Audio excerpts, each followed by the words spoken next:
सुंदर सूर्य ग्रहण आने वाला है, कुरुक्षेत्र जाना चाहिए। उधर पांडवों से हस्तिनापुर वासी कहने लगे, महाराज युधिष्ठिर जी, सूर्य ग्रहण आ गया है, बड़ा सुंदर पर्व है, गंगा स्नान करना चाहिए। तो इधर से द्वारकाधीश कृष्ण जी अपने पूरे परिकर के साथ, वहां से ब्रजवासी नंद बाबा, सारे जितने भी द्वारकावासी थे, ब्रजवासी थे और हस्तिनापुर वासी थे, सब लोग कुरुक्षेत्र चले गए। कुरुक्षेत्र गए तो वहां ब्रजवासी पहले ही पहुंच गए, नंद बाबा पहले ही पहुंच गए, पांडव लोग पहले ही पहुंच गए, कुंती मैया पहले ही पहुंच गई। तो जैसे ही द्वारकाधीश आने लगे, उनके जो शिष्य वो रास्ता रोकने लगे, अरे रास्ता दो, रास्ता दो, हमारे द्वारकाधीश आ रहे, रास्ता दो, द्वारकाधीश आ रहे, रास्ता दो। तो ब्रजवासियों ने देखा द्वारकाधीश, द्वारकाधीश तो हमारा कन्हैया है, अरे कन्हैया आ रहा है, जाओ अपने कन्हैया से कहो तुम्हारे बाबा हैं। हंसी मजाक में, हास्य परिहास में कह देते ना, जाओ उसको कह दो तेरा बाप बैठा है। ऐसे ही आज ब्रजवासी उन चेलाओं से कह रहे हैं भगवान के, जाओ अपने द्वारकाधीश से कह दो तुम्हारे बाप खड़े हैं। वो तो बड़े घबरा गए, अब गए द्वारकाधीश के पास, कुछ बोलना चाह रहे हैं, बोल नहीं पा रहे। भगवान ने कहा, रे बताओ तो सही, हुआ क्या, किसी ने कुछ कह दिया क्या? तो कहता है चेला, महाराज कैसे बताऊं, हिम्मत नहीं आ रही। बोलो बोलो क्या बात?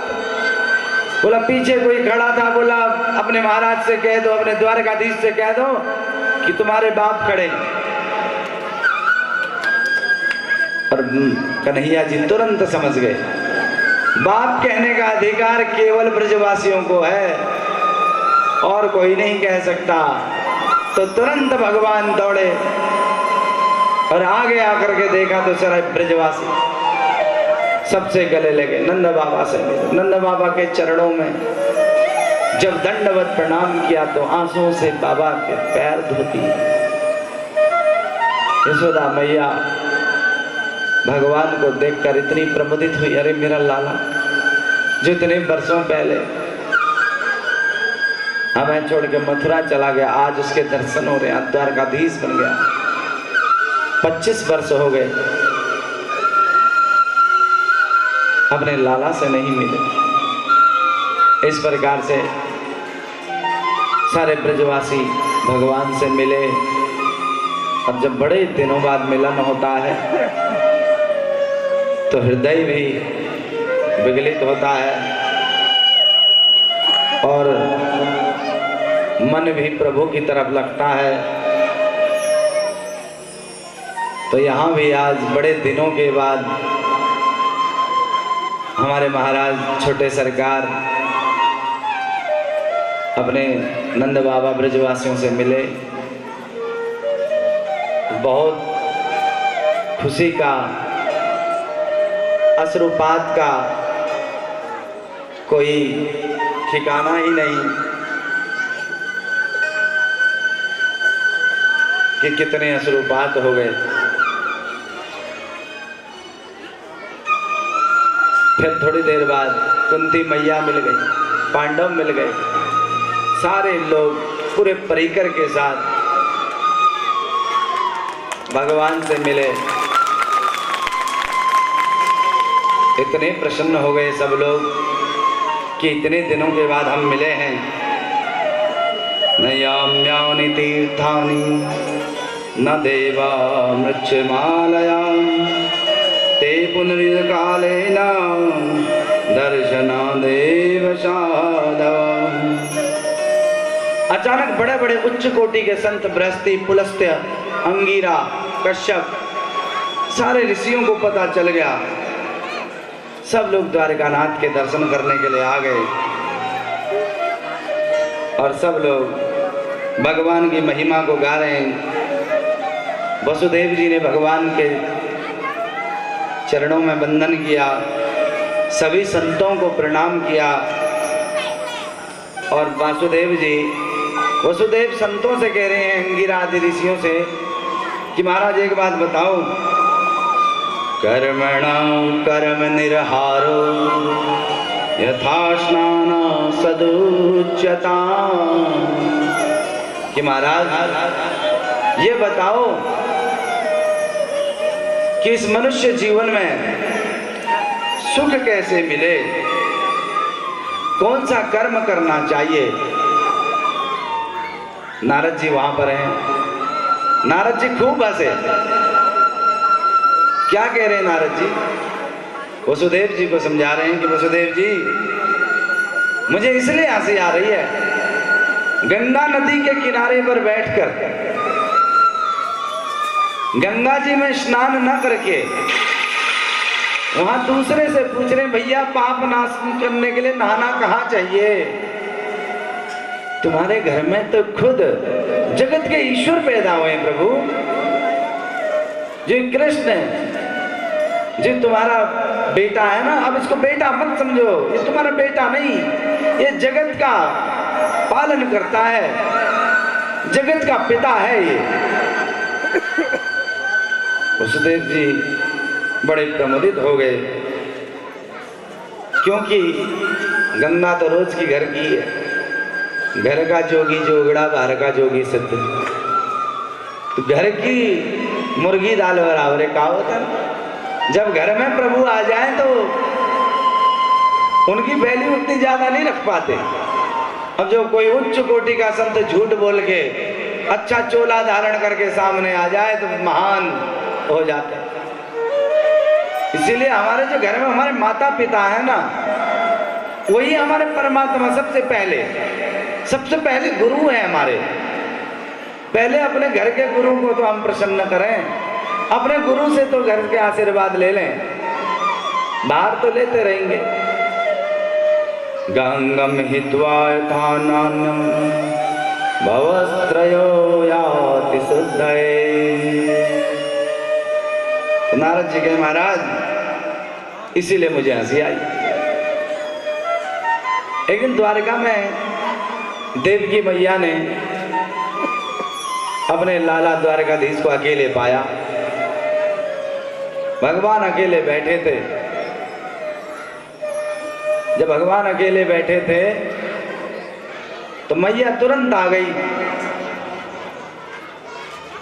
बोले प्रभु मैं आपके गुणों का बड़ा, आपकी बड़ी प्रशंसा सुन रही हूं कि आप तो भगवान हैं, आप तो जगत के ईश्वर हैं।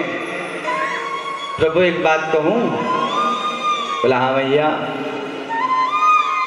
बोला कंस ने मेरे 6 बेटा मार दिए, बस तू यदि भगवान है तो मैंने उन 6 बेटाओं को ला दे बेटा। देवकी मैया की प्रार्थना को सुनकर भगवान श्री कृष्ण जी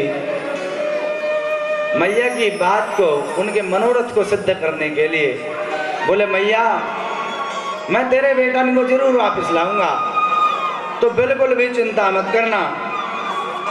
तो माँ के मनोरथ को पूर्ण करने के लिए आज गोविंद जाने लग गए हैं उनके बच्चों को ढूंढने के लिए। एक आप भजन सुन लो जब तक इनका मनोरथ यहाँ पूर्ण हो जाता है।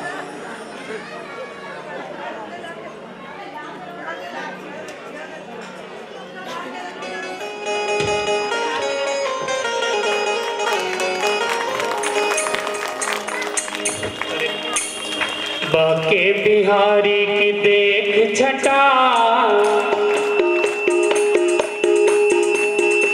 बाके बिहारी की देख छटा, मेरो मन है गयो लटा फटा, मेरो मन है गयो लटा फटा।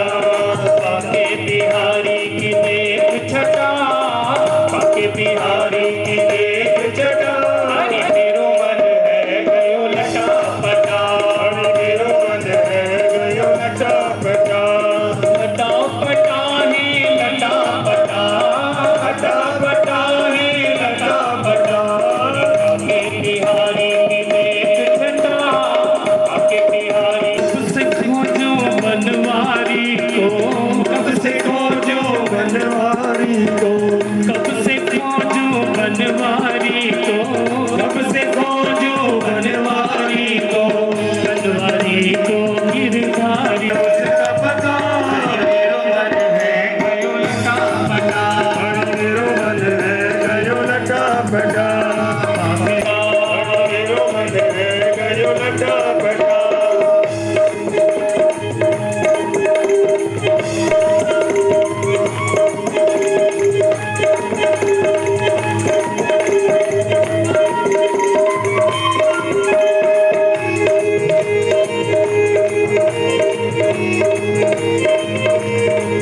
तट आई, पनिया भरन यमुना तट आई, पनिया भरन यमुना तट आई, पनिया भरन यमुना तट आई।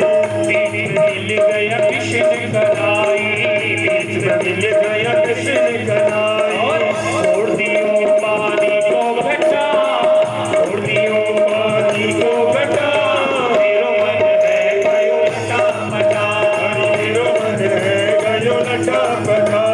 बाके बिहारी की देख छटा, बाल तनधारी और मुकुट श्यामल तनधारी, और मुकुट श्यामल तनधारी। कर मुरली अगरन सज प्यारी, कर मुरली अगरन सज प्यारी। कमर में बाते पीलो पटा, कमर में बाते पीलो पटा। मेरो मन है गयो लटा पटा, मेरो मन है गयो लटा पटा।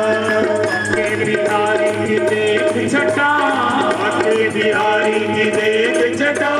मेरो मन है गयो लटा पटा, मेरो मन है गयो लटा पटा।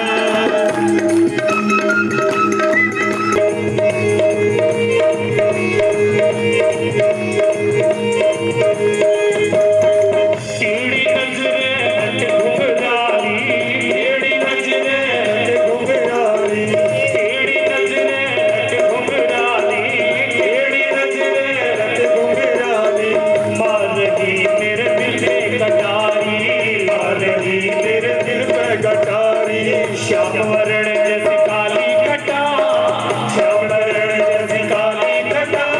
मेरो मन है गयो लटा पटा, मेरो मन है गयो लटा पटा।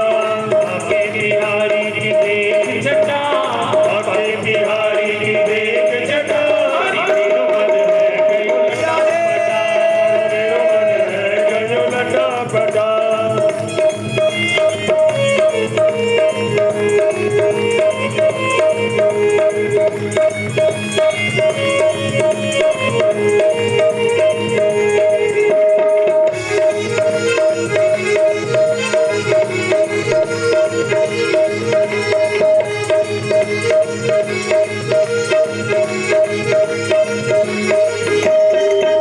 मिलते हैं उनसे बाके बिहारी, मिलते हैं उनसे बाके बिहारी। मिलते हैं उनसे बाके बिहारी, मिलते हैं उनसे बाके बिहारी। बाके बिहारी सनेह बिहारी, बाके बिहारी स्नेह बिहारी।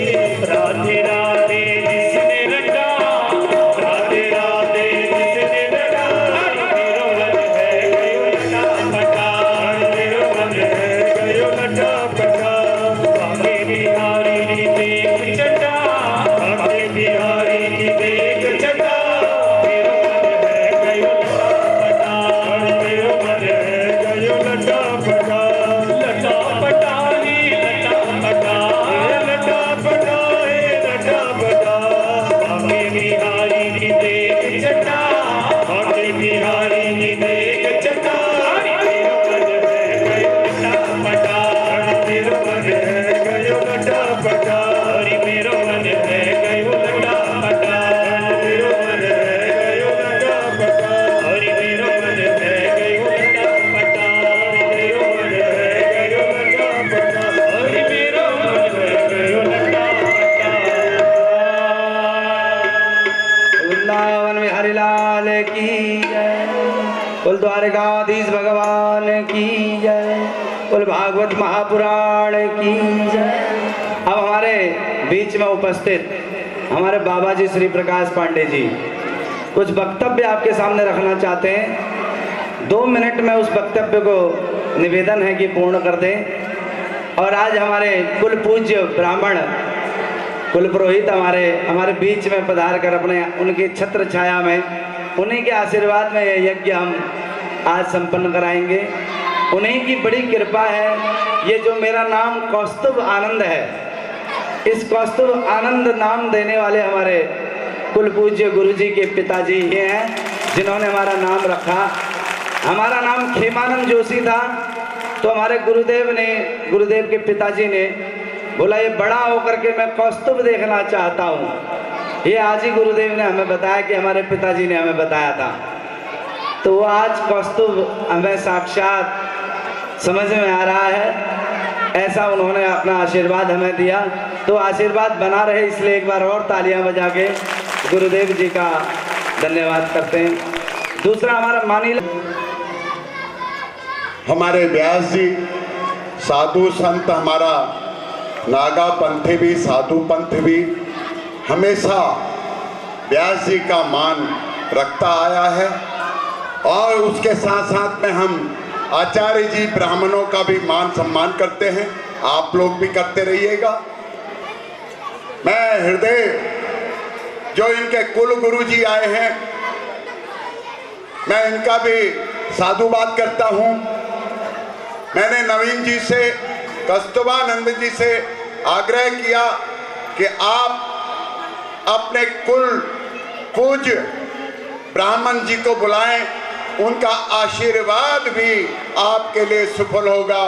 इन्हीं शब्दों के साथ मेरी वाणी को रखते हुए कस्तूरबानंद जी ने और नवीन जी ने कुल पुरोहित को बुलाया, उसके लिए मैं साधुवाद करता हूं। तो एक बार तालियों की गड़गड़ाहट के साथ ही विनम्र करता हूं आप लोगों से।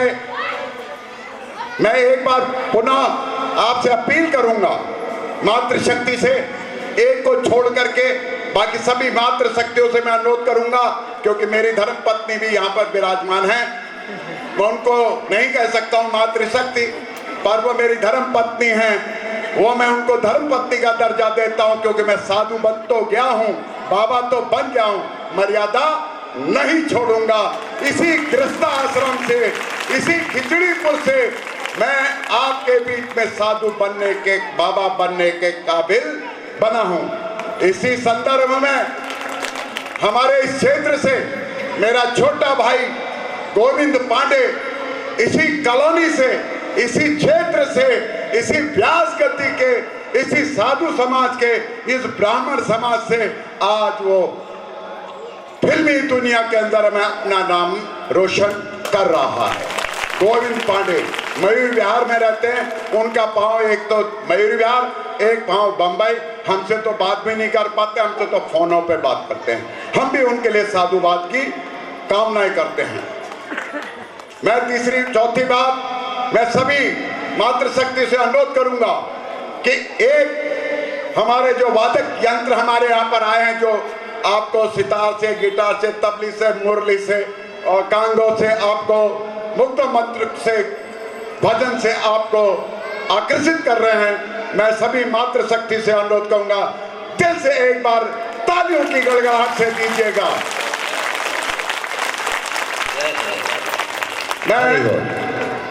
मैं अपने वाणी को आगे बढ़ाते हुए आपसे पुनः आग्रह करूंगा, निवेदन करूंगा, साधुवाद कहूंगा कि खिचड़ीपुर में आप श्रीमद् भागवत सुनने आ रहे हैं और हमारा और आपका मत है कि आप 31 तारीख 2018 को हमारा व्यय विधान आपकी सेवा में रहेगा।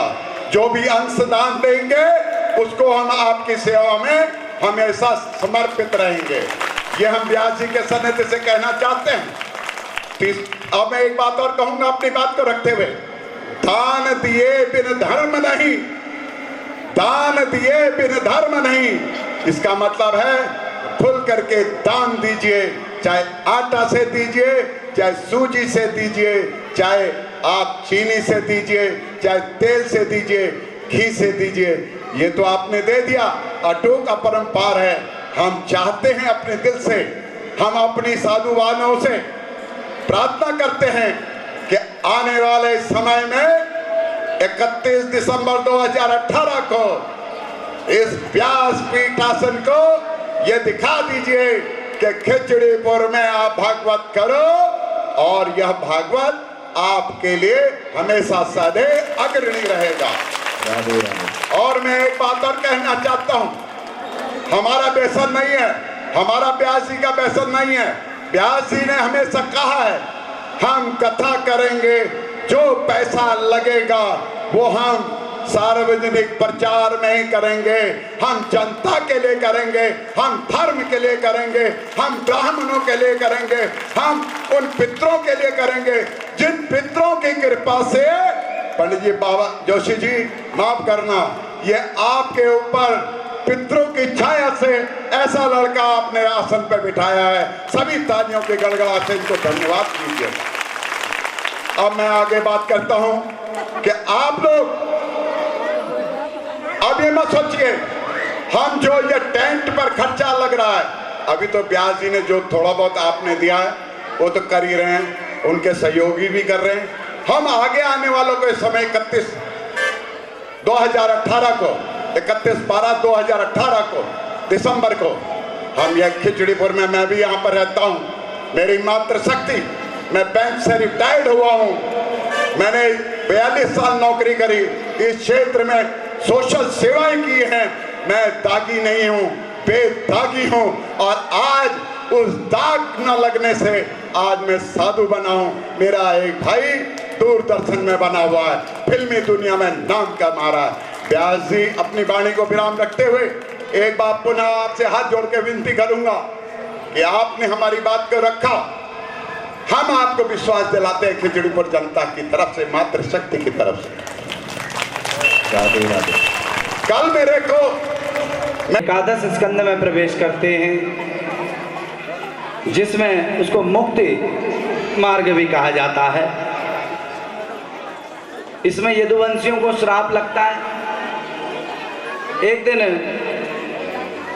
इस मुक्ति स्कंद में भगवान सोच रहे हैं कि मैंने राक्षसों का वध करके, दैत्यों का वध करके पृथ्वी का भार तो कम कर दिया, लेकिन जो मेरा परिवार है उसका भार इतना ज्यादा हो गया यदुवंश का। 16,108 पत्नियों के बाद 10-10 पुत्र, फिर उनके भी पौत्र, तो इतना बड़ा साम्राज्य यदुवंश का हो गया। जिस दिन मैं स्वधाम जाऊंगा उसी दिन नियंत्रण खत्म हो जाएगा। जब कानून नहीं बने किसी चीज का, किसी अपराध के लिए, तो अपराध लगातार होता जाता और बढ़ता जाता है। जैसे भारत का संविधान कानून है, वैसे हमारे धर्म का संविधान है। भगवान सोच रहे हैं यदि मेरा नियंत्रण जिस दिन इस यदुवंश से खत्म होगा, उस दिन सब आपस में लड़ मरेंगे, आपस में ही झगड़ने लगेंगे। कई बार हमने देखा भी है, जब घर में बड़े लोग कुछ दिनों के लिए बाहर चले जाते तो बच्चे लड़ने लग जाते हैं आपस में। छोटी सी बात है, 4 लोगों का परिवार घर, उसी में झगड़ा हो जाता है। तो यदुवंश का इतना बड़ा साम्राज्य, भगवान सोचने लग गए कि जिस दिन यहाँ से नियंत्रण हटेगा तो सब तहस नहस हो जाएगा। इसलिए भगवान ने एक लीला कर दी। लीला क्या करी? साधु संत ब्राह्मण लोग एक बार भिक्षा के लिए आ रहे थे द्वारका की तरफ। द्रष्टुम विलज्जते साक्षात् प्रभुतां मोघ दर्शना। तो उन ऋषियों के बीच में दुर्वासा जी भी थे, संतों के बीच में, ब्राह्मणों के साथ। तो भगवान के पुत्र शाम्ब उनका नाम, और सारे मित्रों के साथ उन संतों के बीच में गए, ब्राह्मणों के बीच में गए। शाम्ब के पेट में तकिया बांध दिया, स्त्री के वस्त्र पहना दिए, घूंघट निकाल दिया, और महाराज से बोले, महाराज आप तो त्रिकालदर्शी हो, बताओ इसके पेट में से अगला बेटा होगा कि बेटी? तो सारे मित्र साथ थे। तो दुर्वासा ऋषि वहीं थे, उनको क्रोध आ गया। दुर्वासा ऋषि तुरंत कह रहे हैं, विश्वामित्रोस्ति कण्वो दुर्वासा भृगरंगिरा कश्यपो वामदेवो त्रिर्वसे वशिष्ठ नारदा। कोई नहीं बोले, केवल दुर्वासा जी बोले, इधर आओ मैं बताता हूं तुम्हारा क्या होगा। इस पेट से ना बेटा होगा ना बेटी होगा, मूसल का बीज होगा, और यही तुम्हारे विनाश का कारण बनेगा, यदुवंश का। ऐसा जब भगवान के पुत्रों ने और मित्रों ने सुना, वो भयभीत हो गए, डर गए। पेट से तकिया खोल के देखा, लोहे का मूसल निकल गया। बाहर बेटा गलती करके आता तो पिताजी को नहीं बताता, मार लगेगी। जिससे ज्यादा निकटता होती उससे बताता है। उग्रसेन जी राजा थे, मंत्री जी थे। उग्रसेन जी के पास जाकर बोला, महाराज ऐसी गलती हमसे हो गई, अब क्या करें, कोई इलाज है तो बताओ। तो उग्रसेन जी ने कहा, घबराते क्यों हो, इसे तुम्हारे लोहे के मूसल को पीस कर, रगड़ कर, घिस कर समुद्र में डाल देते हैं। उस लोहे के मूसल को घिसा गया, समुद्र में डाल दिया गया। वहां एक कटीली घास उत्पन्न हो गई उससे, और बाकी लास्ट में छोटा सा एक टुकड़ा बच गया, उसको भी वैसे ही फेंक दिया। मछुआरे मछली पकड़ने गए, वो टुकड़ा मछली गटक गई, मछली हाथ में आ गई, मछली के पेट में वो लोहे का टुकड़ा। मछुआरा घर लाया तो अपने बाण के लिए धनुष का नोक बना दी। वो बाण यदुवंश का विनाश करने वाला है आगे।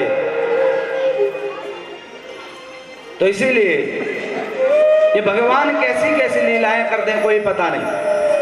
हम लोग यहाँ पर कोई भी गारंटी कार्ड लेके साथ में नहीं आए, कब गारंटी खत्म हो जाए।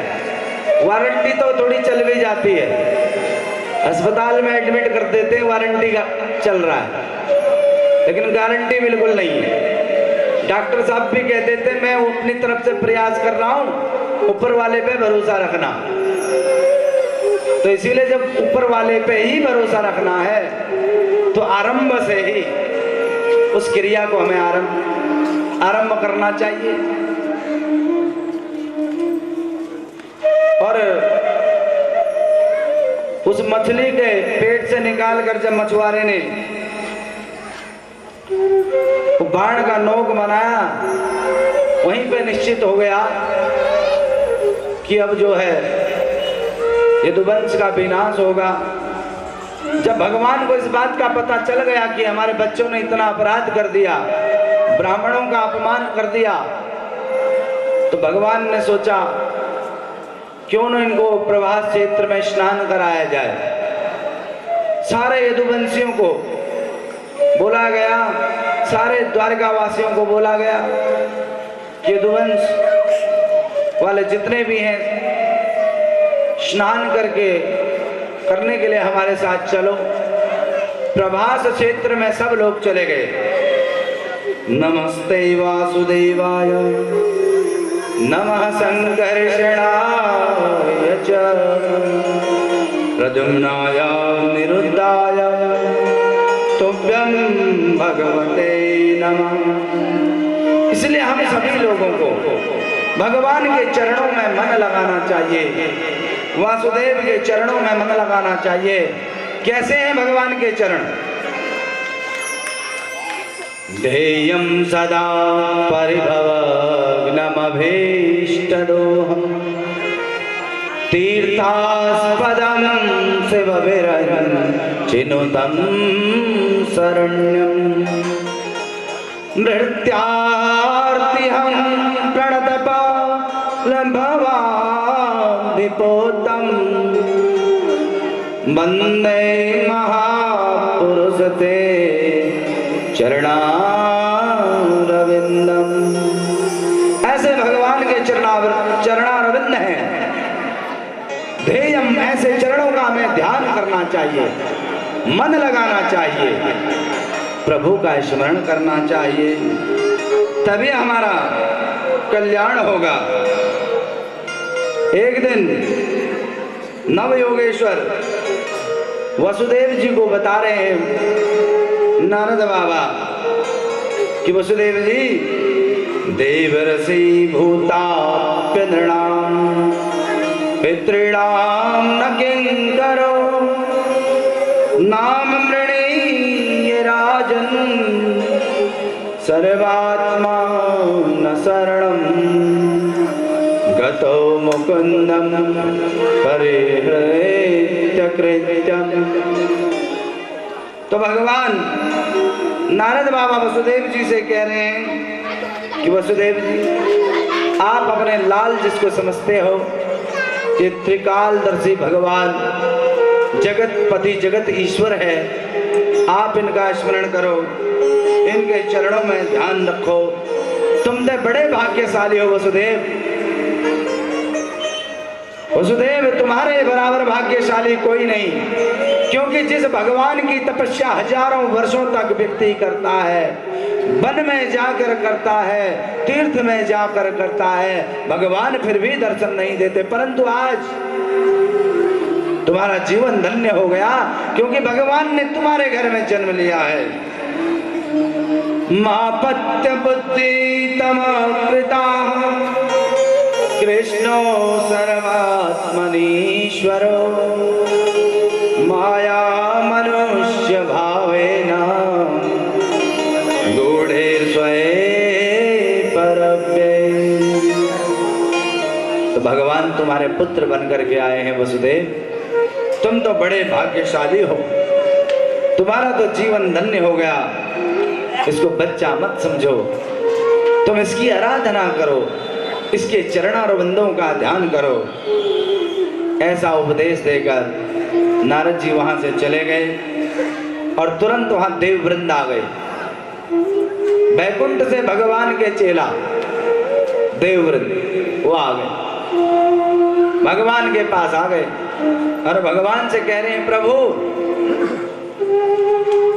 यदुवंशेऽवतीर्णस्य भवतः पुरुषोत्तमं सरक्षत्वं व्यतिपातं पंचविंशाधिकं प्रभो।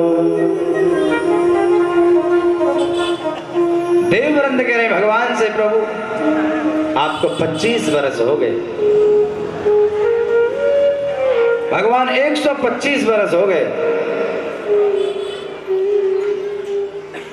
इस धराधाम पर वसुंधरा के प्राणियों की सेवा में। प्रभु अब तो आप अपने धाम चलो, स्वधाम चलो। भगवान जब भगवान कृष्ण जी से प्रार्थना कर रहे हैं, हमारे स्वयं सेवक जरा ध्यान दें, यहाँ बैठने के लिए पीछे चटाइयाँ होंगी, दरिया होंगे, पीछे बिछवा दो ताकि किसी को जमीन में ना बैठना पड़े। साइडों में जो जगह खाली है वहाँ बिछवा दो ताकि किसी को भूमि में ना बैठना पड़े। सर्दी लगेगी तो व्यास जी को गालियाँ पड़ेगी कल फिर। इसीलिए क्योंकि श्रोताओं का आनंद ही भगवान का आनंद है। प्रत्येक श्रोता में हमारे ठाकुर जी हैं। इसी भाव से कथा का यहाँ से हम वाचन कर रहे हैं। अच्छी बुरी गलती जैसी भी कर रहे हैं, हमारे ठाकुर जी माफ करते हैं। तो जब प्रत्येक श्रोता में ठाकुर जी हैं तो गलती माफ करने वाले कौन है? खुद ही हिसाब लगा लो। तो देववृंद जी आए, भगवान से कहे, प्रभु चलो स्वधाम, बहुत वर्ष हो गए। भगवान उद्धव को बुलाए, उद्धव अब हमारे जाने का समय हो गया है, अब हम यहाँ ज्यादा देर रुकने वाले नहीं हैं। उद्धव जी कहते हैं, प्रभु मैं भी आपके साथ चलूंगा, मैं इस धरती पर नहीं रह सकता, क्योंकि आपके बिना मैं अब नहीं रह सकता प्रभु, क्योंकि सब कुछ आप ही हैं, इसीलिए मैं आपके साथ चलूंगा। उद्धव जी कह रहे हैं, नाहं तवांघ्रि कमलं क्षमारमपि केशव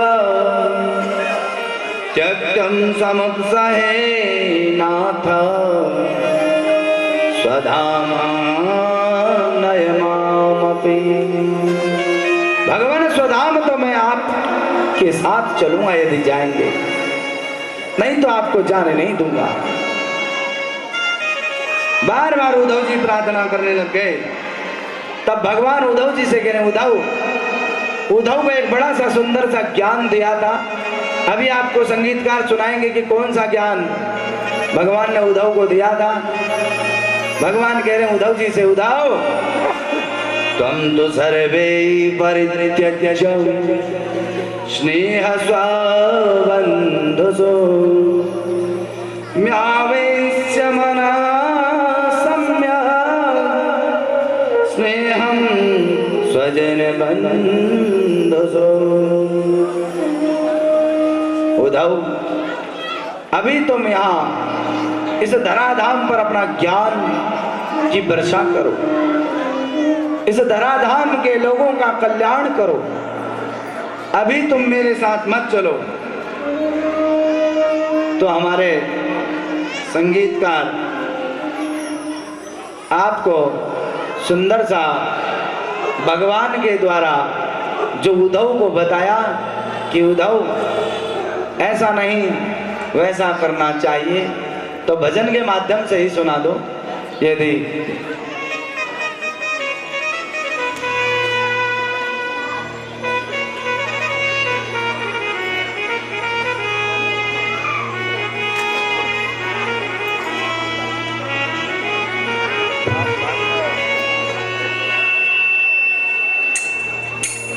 इस संसार में भजन से ही मुक्ति है, भगवान ने भी ऐसा ही कहा है और ऋषियों ने, महर्षियों ने, कवियों ने भी ऐसा ही कहा है। क्योंकि ये चोला संसार में लेकर के हम आते हैं, इसका अंजाम कितना बुरा है और क्या है, बड़े ध्यान से सुनिएगा। अगर एक भी शब्द आपके कान से इधर उधर निकल गया तो आप सारा अर्थ ही निकाल पाओगे। जाए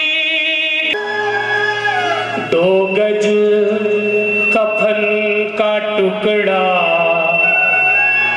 तेरा लिबास होगा, 2 गज कफन का टुकड़ा तेरा लिबास होगा।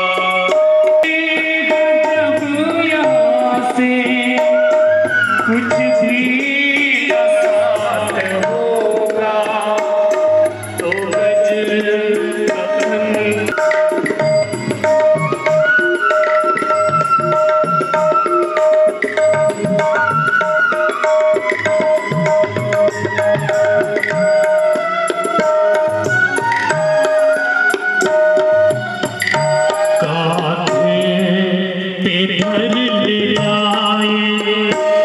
परिवार वाले तेरे काहे घर ले आए, परिवार वाले तेरे यमदूत ले पकड़ के तारे घेर तेरे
लकड़ियों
एक उपाय कर लो और इस भवबंधन से मुक्त हो जाओ। प्रभु का जो नाम भजते भव से पार होते। प्रभु का जो नाम भजते भव से पार होते। माया के झंझटों में पड़कर जीवन अमूल्य खोते। माया के झंझटों में पड़कर जीवन अमूल्य खोते। हरि का नाम भज ले, प्रभु का नाम जप ले, बेड़ा जो पार होगा तो तेरा निवास होगा।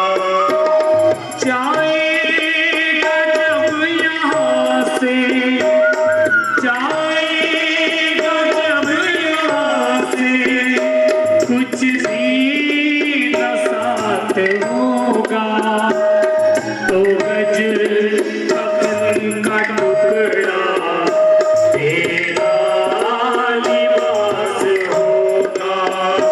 तो तेरा निवास होगा, तेरा निवास होगा। लीलाधर भट्ट जी जो दिल्ली प्रदेश कांग्रेस कमेटी के डेलीगेट्स हैं, इनके लिए एक जोरदार तालियां आप बजा देंगे। लक्ष्मीनगर में जो हमारी भागवत हुई थी पिछली, वो भी हमारे दिल्ली प्रदेश कांग्रेस कमेटी के डेलीगेट्स राजेश पांडे जी जिन्होंने भागवत कराई थी। अभी कुछ ही दिन पहले हम ही वहाँ पर कथा करने गए थे। उन्हीं के परम मित्र भी हैं। एक बार जोर से उनके लिए तालियां बजा दें और भागवत भगवान से प्रार्थना करें कि प्रभु अपने जीवन में अग्रसर होते रहें और प्रभु की कृपा इनके ऊपर सदैव बनी रहे। क्योंकि भगवान ने कहा जो मेरे भक्तों का चरण पकड़ लेता है, मैं ऐसे भक्तों का खासा ध्यान रखता हूँ। तो हम लोगों ने भी, भगवान के परम प्रेमी भक्त हैं श्री भट्ट जी, हमने भी इन भक्तों को पकड़ रखा है कि भगवान ने कहा है मेरे भक्तों को पकड़ लो। तो उन्हीं की कृपा से भी ये आपके सामने ये मंच तैयार कर पाए, ये कार्यक्रम हम आयोजित कर पाए। एक बार फिर से तालियां बजा दें, फिर हम कथा में पुनः लौटते हैं। तो आगे चलकर स्थान ग्रहण कराएं अतिथियों को। आगे चलकर जब उद्धव जी और कृष्ण जी आपस में बात कर रहे हैं, भगवान ज्ञान दे रहे हैं उद्धव जी को, कह रहे हैं कि उद्धव जी इस संसार में, मनुष्य जीवन में मोह माया के सिवा कुछ नहीं है। क्योंकि एक दिन सबको चले जाना है। उद्धव कह रहे प्रभु जब इस संसार में रहूंगा तो विरक्त कैसे रह पाऊंगा। इस संसार में तो हम बड़े व्याकुल मोह माया में जकड़ जाएंगे। तब भगवान ने कहा नहीं, ऐसा बिल्कुल भी नहीं, आपको मोह माया बिल्कुल नहीं होगी यदि आप गुरु धारण कर लेंगे। हर ज्ञान के लिए गुरु प्राप्त कर लो। भगवान कह रहे हैं उद्धव, एक बार हमारे राजा यदु राजा जंगल में भ्रमण को गए तो उन्होंने वहां एक विरक्त वेश में एक महात्मा को बड़ा आनंदित अवस्था में देखा। इतने आनंदित हो रहे थे कि राजा घोड़े से उतर के महाराज के पास चला गया, उस साधु के पास चला गया, विरक्त वेश में थे। बोला महाराज आप कौन हो और इतनी प्रसन्न मुद्रा में कैसे हो। प्रसन्नता की सारी वस्तुएं मेरे पास, धन राज ऐश्वर्य पुत्र पत्नी भवन सब मेरे पास, लेकिन प्रसन्न आप हो जो मिट्टी में पड़े हुए हो। उन्होंने कहा देखो सुनो, नाम पूरा संसार मुझे दत्तात्रेय के नाम से जानता है, दत्तात्रेय मेरा नाम है। बोला वो ठीक है, लेकिन आनंद कैसे ले रहे हो इतना? उन्होंने कहा गुरु बनाने पड़ते हैं, हमने तो 24 गुरु बना दिए। और गुरु कौन कौन से बनाए? पृथ्वी, वायु, आकाश, जल, अग्नि, चंद्रमा, कबूतर, हिरण, सूर्य, अजगर, सागर, मधुमक्खी, पतंगा, हाथी, पक्षी, कुमारी, कन्या, मछली, वैश्या, भृंगी, कीड़ा, इतने 24 गुरु बना दिए।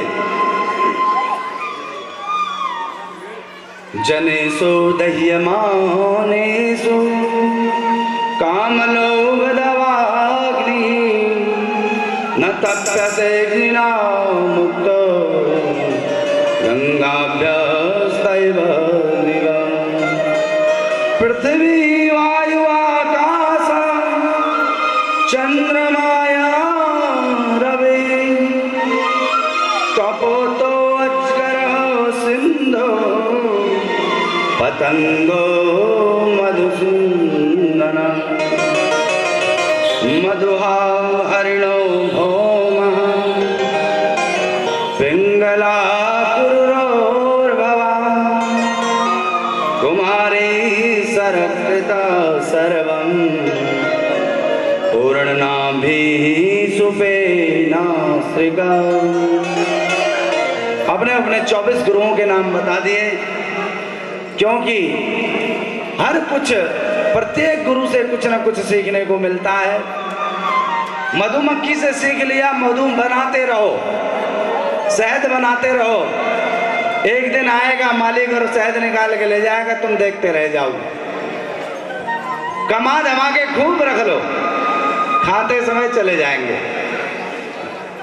जब खाने का नंबर आएगा ना, आनंद से खाएंगे, क्योंकि आनंद तो मिलने वाला नहीं, क्योंकि माया से ग्रसित हैं। खाने वाले कोई और होंगे। अजगरी वृत्ति, सांप, अजगर चलता रहता, कोई घर नहीं है रहने का। घर बनाएंगे तो चिंता से ग्रसित हो जाएंगे। उस घर में जब तक सौंदर्यता ना हो, उस घर में जब तक गृहिणी ना हो, वो घर घर नहीं होता। इसी प्रकार से पृथ्वी से उन्होंने सीखा। जिस प्रकार से पृथ्वी, हम इसको खोदते रहते हैं, खोदते रहते हैं। आजकल देखा होगा दिल्ली में कहीं हाईवे बन रहा है, मेट्रो बन रहा है, इतना मर्जी खोद लिया, पृथ्वी माता को कोई फर्क नहीं पड़ रहा। खोदते रहो। सहनशीलता, धैर्यता, पृथ्वी माता से यह सीख लिया। इस प्रकार से आकाश से सीखा कि मटका बनाने वाले कुम्हार ने मटका बनाया और मटके के अंदर ही आकाश बन गया। जहां पर रुक जाए वही आकाश है। मटका तोड़ा तो ऊपर चला गया। पहले भी वैसा ही था, अब भी वैसा ही है, अंदर कुछ नहीं हुआ। बनाने वाले ने बना के रखा है। पहले भी मिट्टी थी, कुम्हार ने थोड़ा डिजाइन बनाया तो मटका बन गया। दिया बनाया, मटका बनाया, सुराही बनाई, दुनिया भर की चीजें बना दी, लेकिन है आखिर में मिट्टी। तोड़ के पीस की जाए तो मिट्टी है। इतना बहुत कुछ।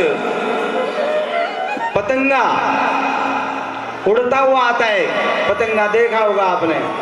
जहां उजाला रहता है, जहां गर्मी रहती है, उसी तरफ जाता है।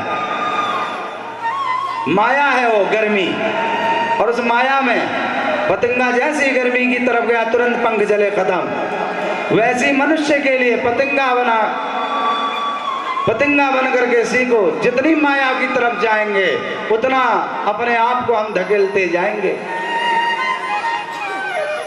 कुमारी कन्या,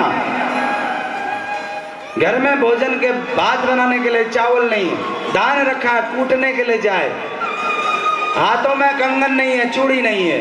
विवाहित स्त्री अगर कूटने जाएगी तो आवाज आएगी। कुमारी कन्या से यह सीखा कि शांति, हाथों से कोई आवाज नहीं। धान कूट के ले आई, भात बना के मेहमानों को खिला दिया।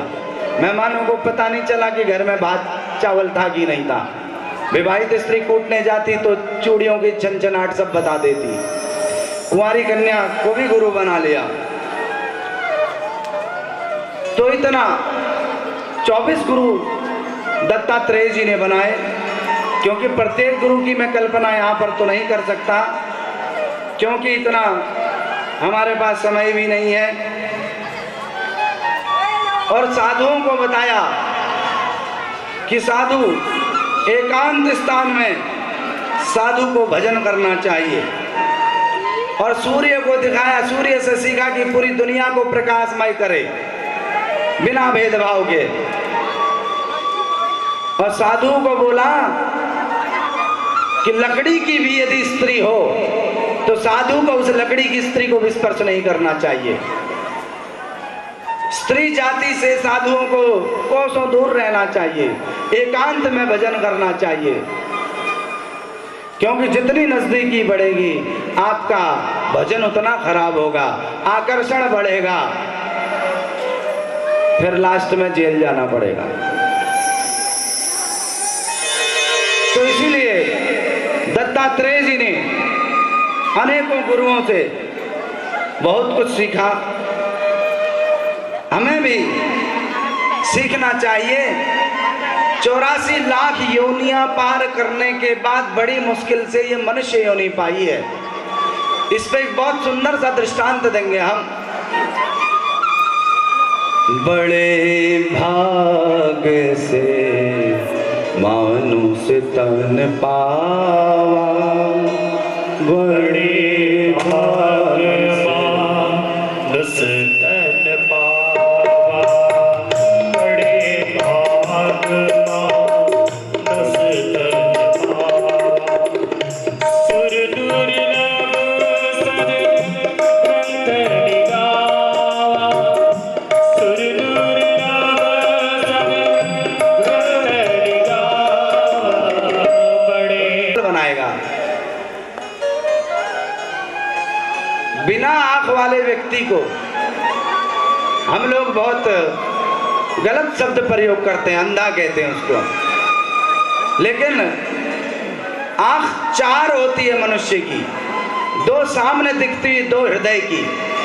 जिसकी हृदय की आंख खुली है वो अंधा नहीं है, उसको सूरदास कहते हैं।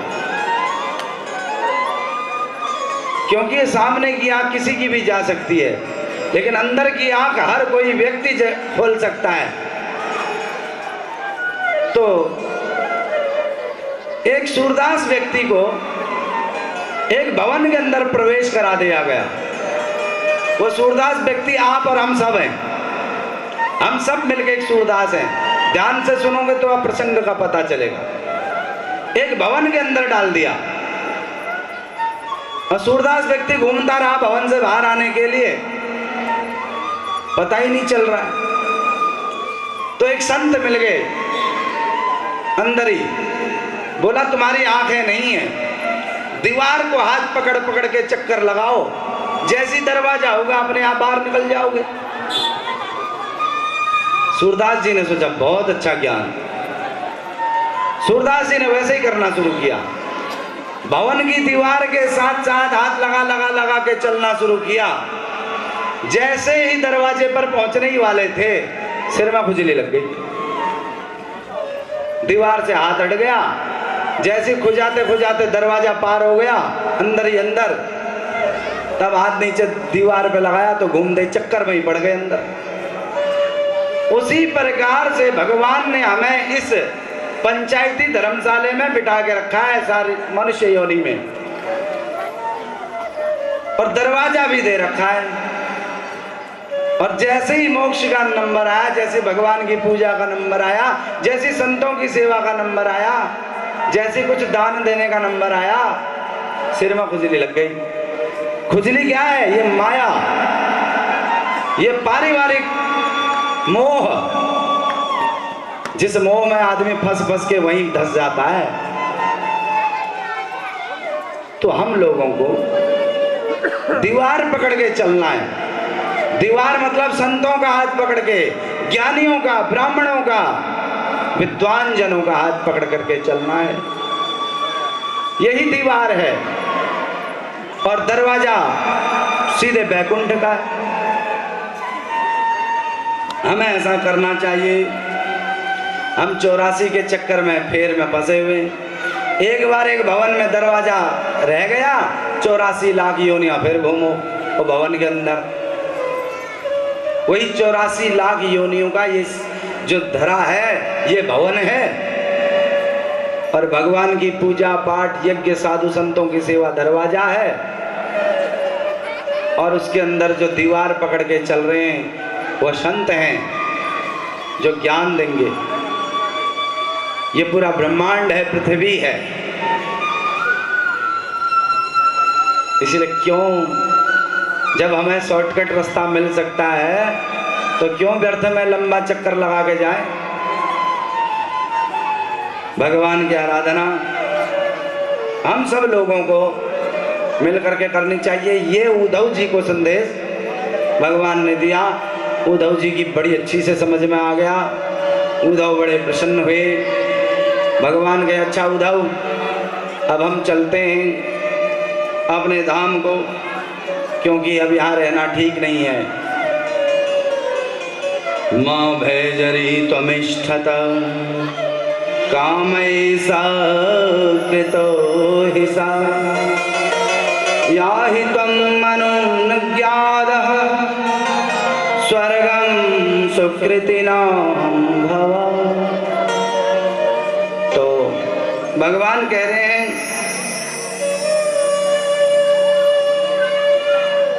कि अरे भक्त तू मेरा ही है।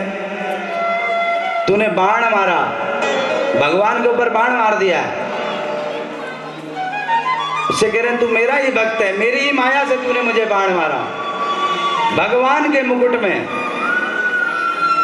सोना चांदी हीरा इत्यादि लगा हुआ है। कौन सा? जरासंध को मारने के बाद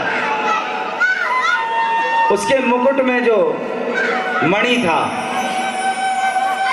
वो ले आए थे। भीम और अर्जुन, भगवान ने बहुत समझाया लेकिन माने नहीं। आज पांडवों ने उसी मणि को भगवान के मुकुट में डाल दिया। और कोई हिरण को खोजते वध करने के लिए जंगल में निकला था। उसने देखा कि सुंदर मणि, हिरण की आंख चमक रही है, अपने बाण से भेद दिया और वह बाण भगवान पर लग गया। लगने से पहले भगवान ने अपने चेला दारूक को बुलाया और दारूक से कहा सुनो दारूक, अब हम अपने परम धाम को जा रहे हैं। सारे द्वारका वासियों से कह दो कि 7 दिन के भीतर यह पूरी पृथ्वी जलमग्न हो जाएगी, प्रलय आ जाएगा, अवंडर आ जाएगा, सब यदुवंश का विनाश हो जाएगा। इसीलिए आप इस द्वारिका को छोड़ दो, यह द्वारिका पूरी डूब जाएगी। तो दारूक ने जाकर वहां पर, अब हमारे जो फूल थे पुष्प वर्षा वाले, बीच बीच में सब लोग बैठे रहेंगे। जिस जिसके हाथ में फूल की पन्नी देंगे केवल वही लोग खड़े रहेंगे। इधर से कुर्सियों की पल्ली साइड, उधर से कुर्सियों की पल्ली साइड, बीच में सब लोगों को फूल दे देना एक एक पन्नी, थोड़ा डिस्टेंस बना के। तो वहां दारूक ने सारे, जिसके हाथ में फूल है वो खड़ा हो जाए, सामने मुंह करके, उधर को मुंह करके, और जो पीछे खड़े हैं वो अभी आगे आ जाएं। पीछे जो खड़े हैं पुष्प वर्षा होगी। आगे अभी बहुत जगह है, कम से कम 500 आदमी और बैठ सकते हैं, क्योंकि जगह तो हृदय में चाहिए और हमारा हृदय बहुत बड़ा है। ये तो आपने पहचान ही लिया होगा।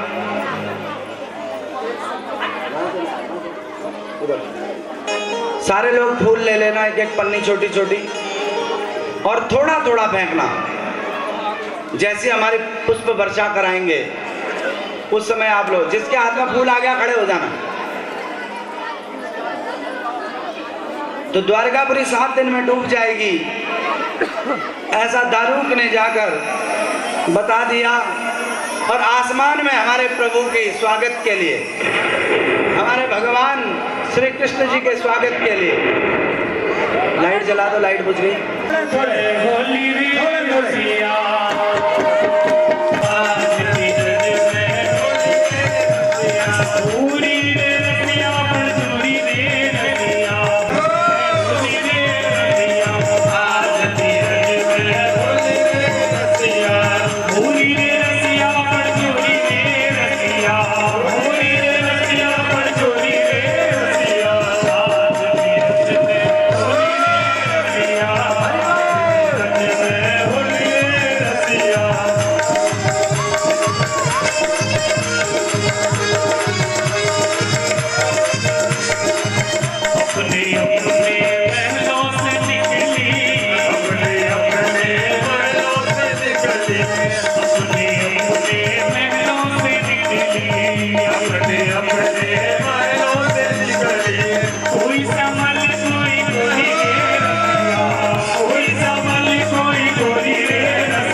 मदर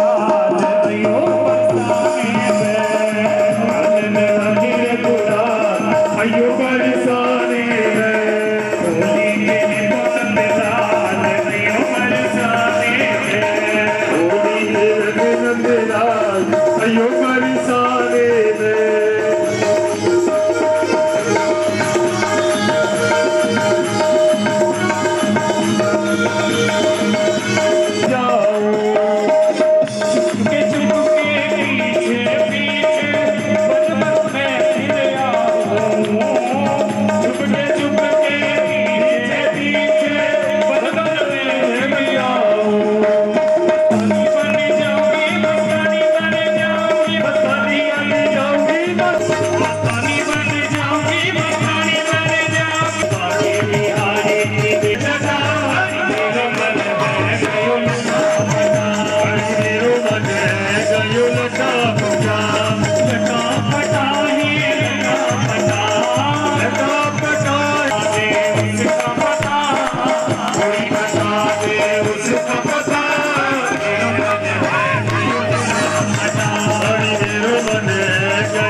हम गए उस समय सौदाम्यां यथाकाशो यान्त्याहित्वा भ्रमण्डनं गतिर्न लक्ष्मते मस्ये तथा कृष्णस्य देवता।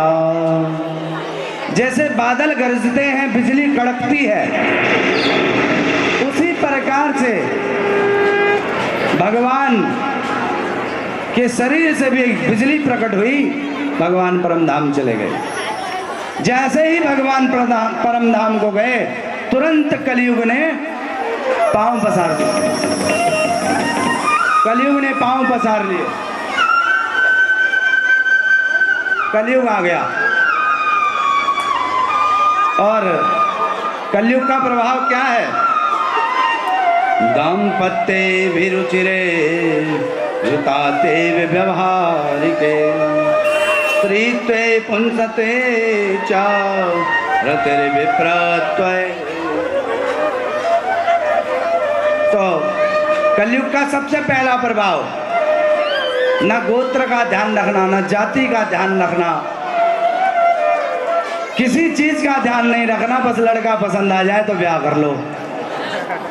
न प्रवर देखना, न शाखा देखना, न गोत्र देखना, लड़का पसंद आ जाए तो ब्याह कर लो। ये कलयुग का सबसे बड़ा प्रभाव जो भागवत में व्यास जी ने तभी लिख दिया था, आज हमारे सामने प्रत्यक्ष रूप से प्रकट है। और कलयुग का प्रभाव, घर घर में झगड़ा होगा, मदिरा का सेवन ज्यादा होगा। जब कोई उत्सव मनाना हो, भजन कीर्तन ना करके मदिरा का सेवन किया जाए। यह कलयुग का प्रभाव है जो आज हमें प्रत्यक्ष रूप से दिखाई दे रहा है। तो सुखदेव जी महाराज परीक्षित से कहते हैं कि परीक्षित और कुछ सुनने की इच्छा, पीछे की लाइटें जला दो। परीक्षित जी तुम्हारी कुछ और सुनने की इच्छा है? परीक्षित कह रहे महाराज अब तो मैं भी जाने वाला हूँ, मेरे 7 दिन पूरे होने वाले हैं, मैं भी इस संसार से चला जाऊंगा, आप भी विदा ले लेंगे, तो इसलिए आप मेरे मन के अंदर बस जाओ। तो वहां सुखदेव जी महाराज परीक्षित को डांट रहे हैं, अरे बाबरा आ गया, कोई मरता है इस संसार में, वो भी आप जैसा अनंत विभूषित व्यक्ति जो कि भगवान की शरण ग्रहण करे, प्रभु की ही कृपा जिस पर बनी हुई हो, ऐसा व्यक्ति न मरता है। कोई नहीं मरता इस संसार में, हमें लगता है मर गया, जीवात्मा अमर है। जैसे कण कण में प्रभु है, हमें दिखाई नहीं दे रहे, भगवान हमारे अंदर भी, आपके अंदर भी, सब जगह। हवा हर जगह चल रही है, लेकिन पत्ता हिलेगा तभी आभास होगा। प्रकाश सूर्य का सब जगह है, दरवाजे खोल के देखोगे तभी अंदर प्रकाश आएगा। जब दरवाजा ही बंद कर लेंगे तो प्रकाश कहाँ से आएगा, उजाला कहाँ से होगा। ज्ञानी सब हैं, ज्ञान की चाबी सबके पास है, बुद्धिमान सब हैं, सबके पास वो चाबी है। जरूरत है केवल मात्र उस चाबी को उल्टा घुमाना है। सीधी लगाई तो बंद हो गई, उल्टी लगाई तो बंद हो गई, सीधा घुमानी है चाबी बस। जैसे ही चाबी सीधी घुमाई नहीं, अंधकार रूपी ताला खुल जाएगा, प्रकाश रूपी उजाला हम सबके भीतर प्रविष्ट कर जाएगा। और परीक्षित की भी समझ में आ गई और सुखदेव जी भी कथा सुनाते सुनाते वहीं पर अंतर ध्यान हो गए। परीक्षित जी महाराज भी,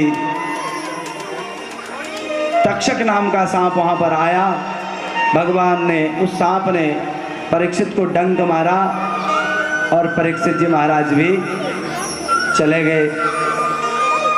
लेकिन जैसे ही परीक्षित गया, तुरंत जन्मेजय परीक्षित जी का बड़ा बेटा, उसको क्रोध आया और उसने अपने पिता की बदला लेने के लिए यज्ञ करा दिया, यज्ञ आरंभ कर दिया, सर्पेष्टि यज्ञ। बृहस्पति आस्तिक मुनि के द्वारा जन्मेजय के माध्यम से वह यज्ञ होने लग गया, सारे सांपों की आहुतियां आने लग गई और वह तक्षक सांप नहीं पहुंचा, क्योंकि इंद्र ने अपने आसन के नीचे छुपा करके रखा था। तो तुरंत प्रार्थना की गई और परीक्षित को पता चला तो इंद्र को ही स्वाहा कहने का मंत्र बोल दिया। इंद्र भी और तक्षक भी पहुंच गए। जैसे सांप की बलि देने लगे, तुरंत ब्रह्मानंद ब्रह्मा जी आ गए बेटा, सारे ऋषि मुनिगण आ गए बेटा, ऐसा करने से कोई अनुचित लाभ उचित लाभ होने वाला नहीं है, ये अनुचित हो जाएगा। तब सारे सर्पों ने प्रसन्न होकर परीक्षित महाराज को वरदान दिया कि आज के बाद कोई भी सांप किसी को नहीं काटेगा जब तक जन्मे जाए जन्मे जाए जन्मे जाए, जब तक नहीं बोलता रहेगा। जैसी कोई भी विषैला सांप दिखे, जन्मे जाए नाम का उच्चारण करते जाओ, कभी सांप नहीं काटेगा। तो परीक्षित को भी मुक्ति प्राप्त हो गई, सर्पों को भी श्राप से बच गए। हम सब लोगों ने कथा सुनी, कथा अमृत का पान किया। अब यहाँ पर प्रसाद है, चाय की व्यवस्था है। आज थोड़ा श्रोतागणों का समूह और दिन से और दिव्य है, सबको पता था। तो सभी श्रोतागण एक बार खड़े होकर के हाथों को तालियां, हाथ खड़े हाथ खड़े हाथ खड़े, तालियां बजा देंगे। और मैं उम्मीद रखता हूं कोई नहीं आएंगे, लेकिन फिर भी केवल मैं ये कहने मात्र तक के लिए है, मैं भाव से बोल रहा हूं। लेकिन आप आएंगे नहीं, मन में सोच लेना, क्योंकि भागवत सुनने की मन में यदि इच्छा आ जाए तो पाप दूर हो जाते हैं। आप मन में केवल सोच लीजिएगा कि महाराज जी की फलानी जगह कथा है, वहां नहीं जा पा रहे हैं, बड़ा प्रयास कर रहे हैं। यदि आप मन से प्रयास करेंगे, व्यवधान तो बहुत आते, नहीं भी आ पाएंगे तो फल पूरा मिलेगा, निश्चित है। लेकिन जब सामर्थ्य हो, शक्ति हो, समय हो, तो उसको निकाल करके कम से कम कथा स्थल तक प्रत्येक व्यक्ति को पहुंचना चाहिए। अब यहाँ पर बहुत से हमारे श्रोतागण भक्त ऐसे भी हैं जो आज पहली बार आए, और बहुत से श्रोतागण ऐसे जो रोज आ रहे हैं। जो आज आए हैं उनके लिए भी, जो रोज आ रहे हैं उनके लिए भी एक बार और तालियां बजा दें। अब क्योंकि जो रोज आए उन्होंने तो पूरी कथा सुन ली, जो आज ही आज आए उन्होंने पूरी नहीं सुनी। कई लोग पहले दिन नहीं आए, कई दूसरे दिन नहीं आए। तो सब लोग मिल करके मेरे साथ 5 बार मंत्र बोलेंगे। हम 2 श्लोकों को 5-5 बार बोलेंगे। तो साथ में हमारे आचार्य जी साथ देंगे। एक बार मैं बोलूंगा, एक बार फिर आप सब लोग बोलेंगे। उसका अभिप्राय यह है, अंतिम पूरी भागवत का निचोड़, पूरी भागवत का निचोड़ है। मिठाई बनाने में कितना टाइम लगता है? गन्ना लगाओ, गन्ना पिराओ, रस निकालो, पकाओ, खांड बनेगी, शक्कर बनेगा, गुड़ बनेगा, शक्कर को फिर पानी में उबाला जाएगा, बादाम पीसा जाएगा, गैया का दूध उबाला जाएगा, उससे घी, क्रीम, मक्खन, नाना प्रकार की चीज़ों को इकट्ठा किया जाता है। उसके बाद बड़ी मुश्किल से मिठाई बनती है। तो अभी तक जो सबने सुना, वो गन्ने का रस निकाला, किसी ने कुछ किया, किसी ने कुछ किया। अब जो आज आया उसको काजू कतली मिल रही है सीधे डायरेक्ट। तो इसीलिए एक बार और तालियां बजा दो। तो काजू कतली सब खाएंगे हैं? इस श्लोक रूपी काजू कतली है ये। एक बार मैं बोलूंगा, फिर सब लोग। भवे भवे यथा शक्ति, भवे भवे यथा शक्ति, भवे भवे यथा भक्ति, भवे भवे यथा भक्ति, पादयोस्तव जायते, पादयोस्तव जायते, तथा कुरुस्व देवेश, तथा कुरुस्व देवेश, नाथस्त्वं नो यतः प्रभो, नाथस्त्वं नो यतः परा, नाम संकीर्तनं यस्य, नाम संकीर्तनं यस्य, सर्व पाप प्रणाशनम, सर्व पाप प्रणाशनम, प्रणामो दुख समनस, प्रणामो दुख समनस, तम नमामि हरिं परम तम नमामि हरिं परम भवे भवे यथा भक्ति भवे भवे यथा भक्ति पादयोस्तव जायते पादयोस्तव जायते तथा कुरुस्व देवेश तथा कुरुस्व देवेश नाथस्तं नो यथा प्रभो नाथस्तं नो यतः प्रभो नाम संकीर्तनं यस्य नाम संकीर्तनं यस्य सर्वपाप प्रणाशनं सर्वपाप प्रणाशनं प्रणामो दुःख समनस् प्रणामो दुःख समनस् तम नमामि हरिं परम तम नमामि हरिं परम भवे भवे यथा भक्ति भवे भवे यथा भक्ति पादयोस्तव जायते पादयोस्तव जायते तथा कुरुस्व देवेश तथा कुरुस्व देवेश नाथस्तं नो यतः प्रभो नाथस्तं नो यतः प्रभो नाम संकीर्तनं तस्य नाम संकीर्तनं यस्य सर्वपाप प्रणाशनं सर्वपाप प्रणाशनं प्रणामो दुःख समनस् प्रणामो दुःख समनस् तम नमामि हरिं परम तम नमामि हरिं परम भवे भवे यथा भक्ति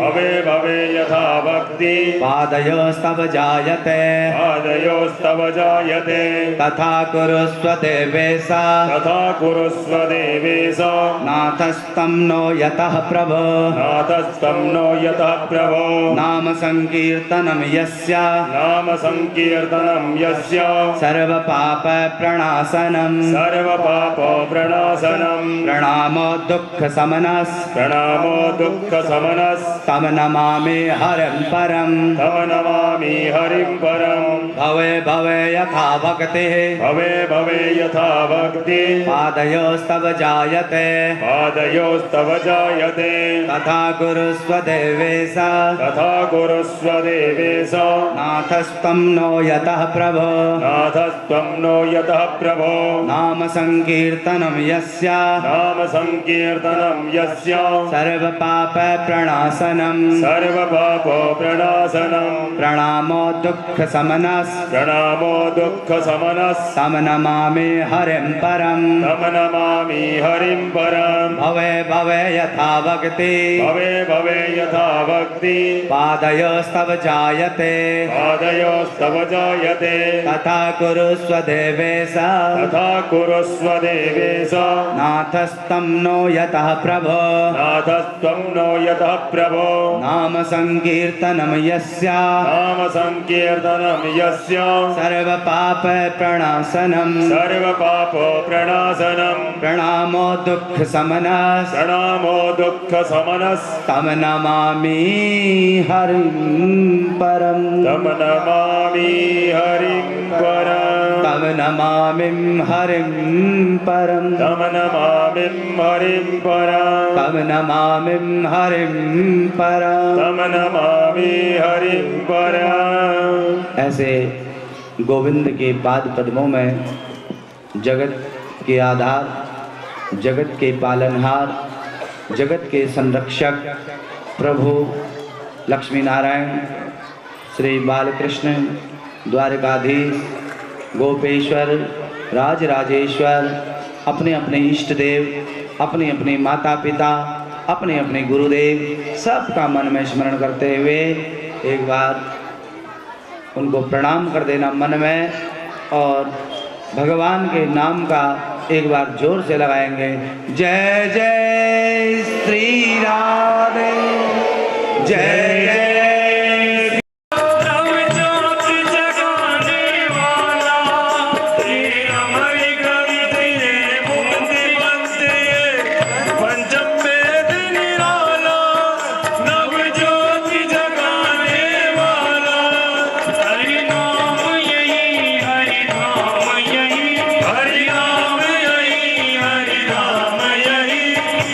के मंगल की है आरती।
और कर दीजिएगा। ओम जय जगदीश।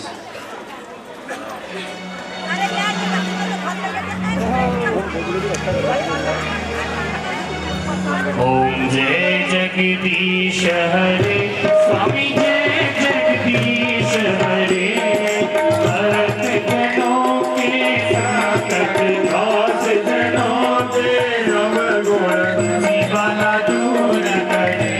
ओम जय जगदीश हरे सोनावे जगदीश हरे करो जिसकी। ओम जय जगदीश हरे तुम पूर्ण परमात्मा तुम अंतर्यामी प्रभु तुम अंतर्यामी पार ब्रह्म परमेश्वर गुण भुवनेश्वर सबके स्वामी। ओम जय जगदीश हरे तुम करुणा के सागर तुम पालन करता सब तुम राजा करता। सेवक तुम स्वामी है मूरख अज्ञानी कृपा करो करता। ओम जय जगदीश हरे तुम हो एक अगोचर सबके प्राणपति स्वामी सबके आधारपति। इस विधि मिलो दयामय रघुविध मिलहु कृपामय तुम तो मैं सुमति।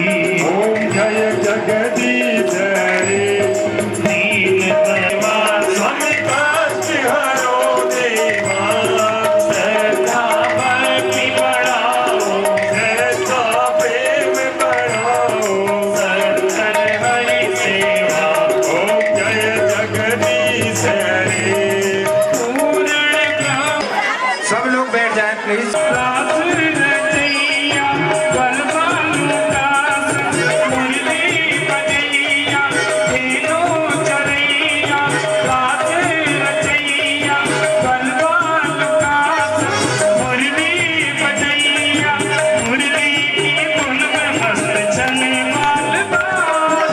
जब लगी जामैया तेरो नंदलाल हाथ में मोरूली कमर में चरुमाल। जब लगी जामैया तेरो नंदलाल कर मार्य विष्णुपाल। जब लगी जामैया तेरो नंदलाल होठ में मोरूली कमर में चरुमाल।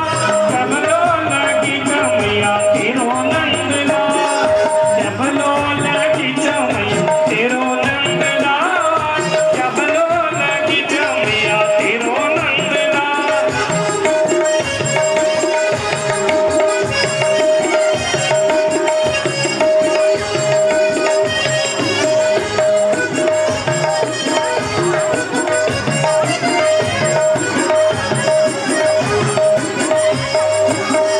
कानों में कुंडल सरमोर पंख कानों में कुंडल असंग।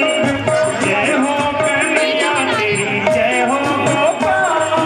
जय हो कन्हैया तेरी जय हो गोपाल। जब लगी जामैया तेरो नंदलाल हाथ में मोरूली कमर में चरुमाल। जब लगी जामैया तेरो नंदलाल होठ में मोरूली कमर में चरुमाल। जब भूषणम असंतरे कुछ नहीं निधारियो वो ही बता। अब दूसरा भी दोना होगा तेरे पास एक अर्घ्य जो भी अर्घ्य है ना दूसरा दोना भी उसके पास में एक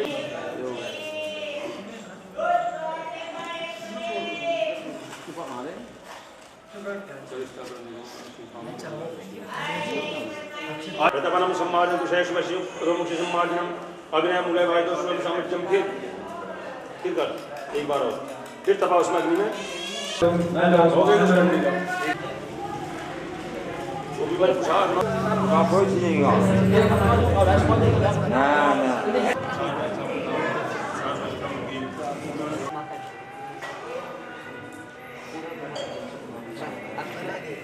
भगवतो रत्नावली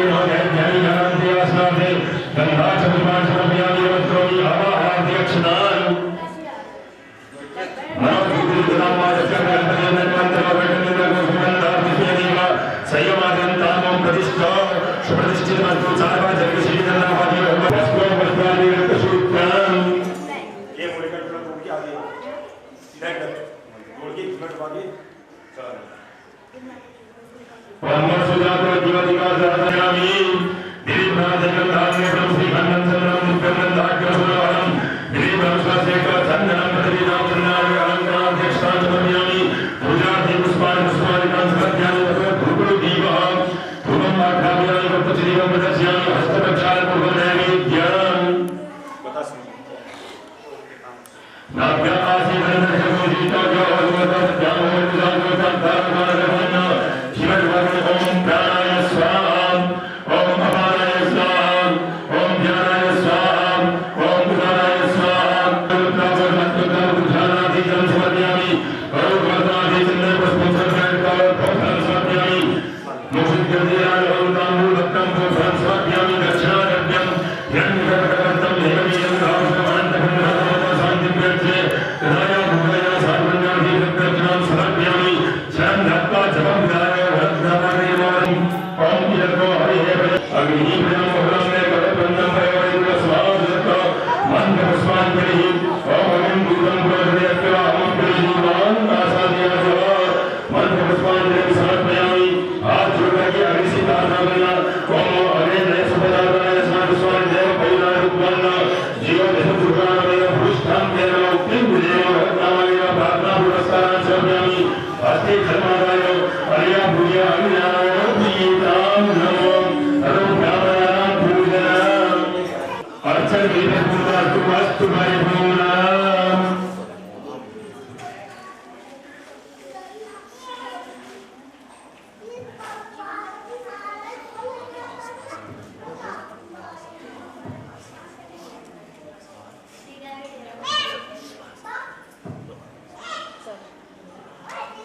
बोले तो मामा से प्रत्यक्षो यज्ञपुरुषान् भूयं प्रतिगय्यनाम् ॐ ब्रह्मज्ञानं कथमं मूलताद्विधीमतादुरुजोपेन आवः सभ्या उपमा अस्य विद्याः सदस्यजोनिमधस्य विवाह ॐ नमो ब्रह्मण्यदेवाय गोब्राह्मण्याय च जगद्धिराय कृष्णाय गोविन्दाय नमो नमः ब्रह्मणे नमः गन्धाबान्धु सौमङ्गल्यं साधु अक्षराबान्धु आयुष्यवद् ओम भूदेवागणवासीकं विप्रावसोतमो प्रत्यक्षोक्षपुरुषान् भूयं प्रतिगय्यता नमो ब्रह्मण्यदेवाय गोब्राह्मण्याय च जगद्धिराय कृष्णाय गोविन्दाय नमो नमः ब्रह्मणे नमः अर्चन विधिपरिपूर्णतास्तु वस्तु परिपूर्णम्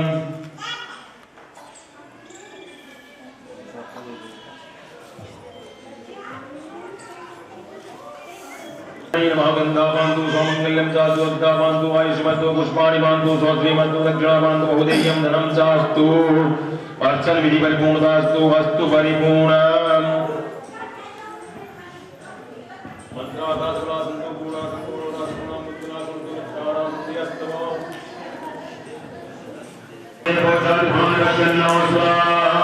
ओम सूर्याय स्वाहा ओम सूर्याय स्वाहा ओम सूर्याय स्वाहा ओम वैकुंठदेव सर्वगोत्रमादित्यावने नित्यावनेयाय सूर्याय इमं अमुक्तपुरं यत्रवते गोयाय सोमस्वागं ब्रह्मकुलाय स्वाहा ओम चन्द्राय स्वाहा ओम चन्द्राय स्वाहा ओम चन्द्राय स्वाहा ओम अग्निर्मोदादिवाह गुरुपदे सर्व्याय नमो बागुलेना उशीर्वति ओम भद्राय स्वाहा ओम भद्राय स्वाहा ओम गणपति निरंजो यादवति भागवतने भगवतीले समसमित प्रजात समाकरण देन्द्रम स्वाहा ओम बृहस्पतये स्वाहा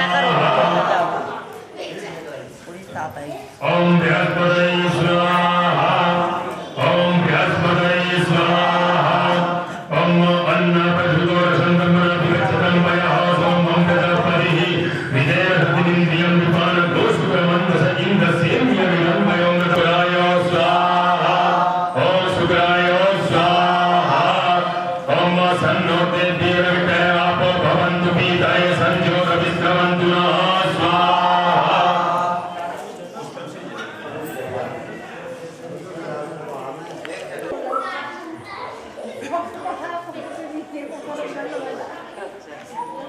ओम गया निद्रा भवति सदा सदा सदा गया प्रतिष्ठिया प्रदा स्वाहा ओम राहवे स्वाहा ओम राहवे स्वाहा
शांताकारं भुजगशयनं पद्मनाभं सुरेशं विश्वाधारं गगनसदृशं मेघवर्णं शुभांगं लक्ष्मीकान्तं कमलनयनं योगिविज्ञानगम्यं वन्दे विष्णुं भवभयहरं सर्वलोकं स्वाहा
भाई की लेंगे। अरे रामू भाई वीडियो में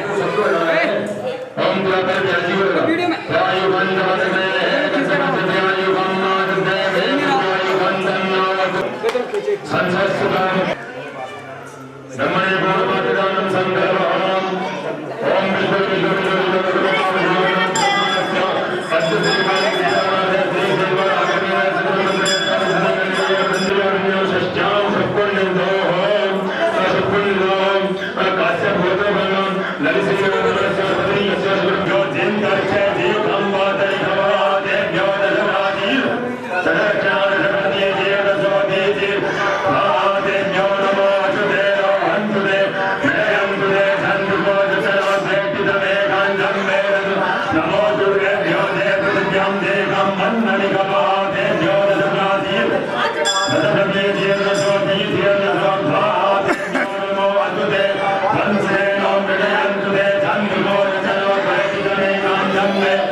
उज्जवल करेगा। आज इनके सम्मुख जिस प्रकार इन्होंने अपना व्याख्यान किया, जिस प्रकार अपनी सभा को संबोधित किया और आप लोगों को सभा का अनुमोदन करते हुए इसका सरस पान आप लोगों को सुनाया और इस प्रकार का अगर इस सभा मध्य में आज हमारे पिताजी उपस्थित होते तो शायद उनके दिल में और भी गदगदपना उत्पन्न होता। और मैं आप लोगों से यही उम्मीद करता हूँ। सर्वप्रथम मैं दयाकिशन जी को बहुत बहुत धन्यवाद देता हूँ जिन्होंने ऐसे सुपुत्रों को जन्म देकर के ऐसा कार्यस्थल ऐसा सभा मध्य में अपने बच्चे का नाम रोशन किया। और मैं यहाँ उपस्थित सभी सज्जनों से, सभी बच्चों से, सभी बुजुर्गों से और सभी भाई बंधुओं से, सभी बहनों से यह आग्रह करूंगा, इस प्रकार का सभा स्थल जहाँ भी उत्पन्न होता है, जहाँ भी होता है, वहाँ पर जाकर के भगवत गीता का रसपान ग्रहण करने का कि अंतर आत्मा में जो भी विकार होते हैं सारे विकार दूर हो जाते हैं और हर प्रकार की दुख, दरिद्र, कष्ट, रोग, शोक, दुख आदि का अंत हो जाता है। भगवान की व्याख्या इसके लिए मैं आपका बहुत बहुत आभारी हूँ और मैं भविष्य में भी उम्मीद करता हूँ इस प्रकार का सभा स्थल में आप लोगों के सम्मुख दर्शन देने का कष्ट करूँगा।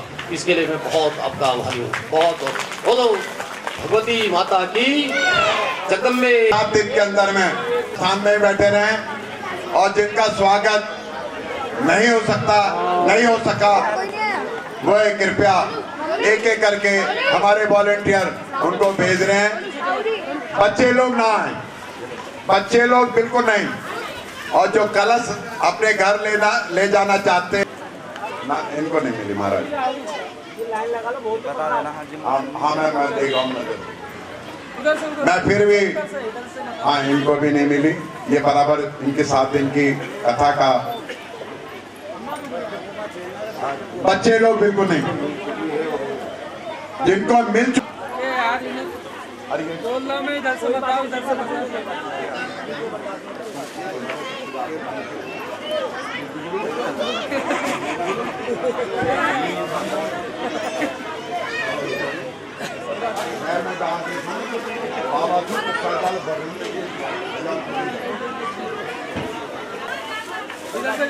आप इधर से अंदर को जाएं।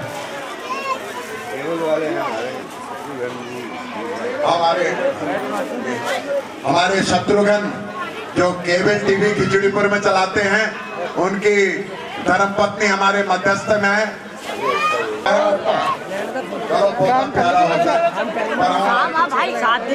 मेरे को बम्बई वालों ने इतना सहयोग किया, कहने जैसा आप कह रहे हैं वैसे ही करिए।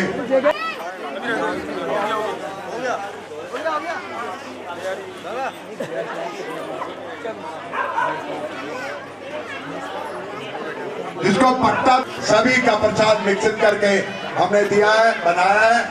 इस प्रसाद को ग्रहण करें, भंडारे को ग्रहण करें। आपका हो जाए महाराज जी, वहाँ चढ़ा दो।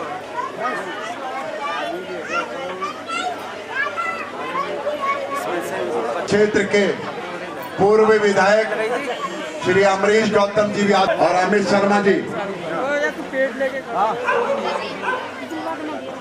अमित शर्मा जी भी हैं, हमारे काशी हैं। कैलाश चंद जोशी जी जो हमारे बड़े भैया अभी योगदान भी उनका रहा है। यहाँ पे भी मैं इनको साधुवाद करता हूँ अपने व्यास और इस मंडल की तरफ से।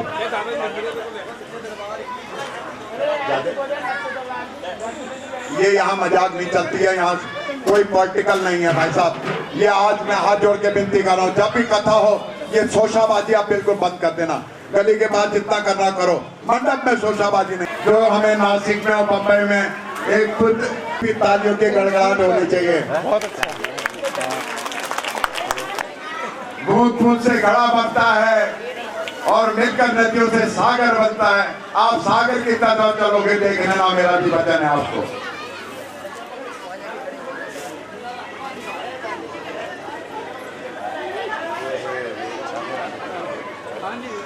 देवीदत्त पांडे जी जो मंडावली से आ गए हैं, कृपया व्यासगंज में आए, इनका यहाँ पर स्वागत किया जाएगा और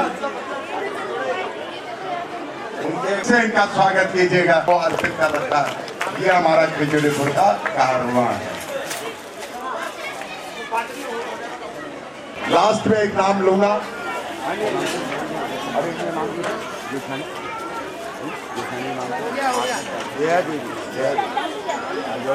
ये इस टाइम सेवक के रूप में व्यास जी के साथ में खड़े हैं। इनका भी सेवा से तालियों के साथ गड़गड़ाहट कीजिएगा। तालियां वहां के लिए जो ज्ञानी महापुरुष होगा और परीक्षा महामूर्ख लेते हैं। किसी ने बोला था कंस का बेटा कृष्ण था, महाराज जी ने सुन लिया कंस का बेटा कृष्ण था। व्यास जी से पूछ रहे महाराज कंस का बेटा कौन था? व्यास जी ने कहा कंस का बेटा तो पता नहीं, लेकिन कृष्ण के पिता का नाम जरूर पता है, वसुदेव। तो महाराज जी तो बिखर पड़े, बोला अरे कंस का बेटा तो कृष्ण है, आप गलत बता रहे हो। तो जिसके मन में ऐसी प्रश्न करने की, परीक्षा लेने की भावना होती है, वक्ता का नाप तोल करने लग जाते हैं, कथा में मन बिल्कुल नहीं लगता। इसलिए भागवत के प्रथम दिवस में यही बखान किया गया है कि हम लोगों को कथा सुनते जब हम जाएं, होगा रसिका भूमि भाव होगा, उन्हीं रसिकों को बुलाया जो भगवान के नाम का रसास्वादन जिसने किया हो। फिर हमने उसका अर्थ बताया कि ये जो प्याऊ है ये सनी पिया अगले का आनंद आएगा। तो इसी बात को यहीं पर समाप्त करते हुए वाणी को विराम देते हुए भोजन पाकशाला भोजनालय की तरफ हम लोग सभी प्रवेश करते हैं। हमारे साधु जी नागापंथ